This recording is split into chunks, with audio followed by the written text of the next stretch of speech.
Hi everyone. I'm trying out a recipe from the YouTube channel called Future Neighbor, where they have a lot of videos on how to make different Korean dishes. So today I'll be trying out their Mount Hallasan kimchi fried rice recipe. Okay. So most of the ingredients I already have at home, but the things I needed to get were the kimchi and the Korean red chili pepper. I'm not going to follow the recipe 100% from the video, but this is my own take on it. So hopefully it works out.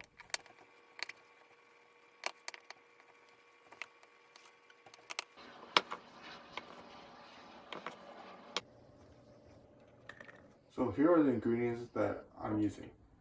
First, 2 cups of jasmine white rice that I had from yesterday's dinner, 1 cup of cut kimchi, 1 cup of Spam, and I'll be adding some bacon with it, half of onion chopped, and 1 stalk of chopped spring onions. For the lava part of Mount Hallasan, I'll be cracking 4 eggs and adding the mozzarella and cheddar cheese, then mixing it all together.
Oh, good.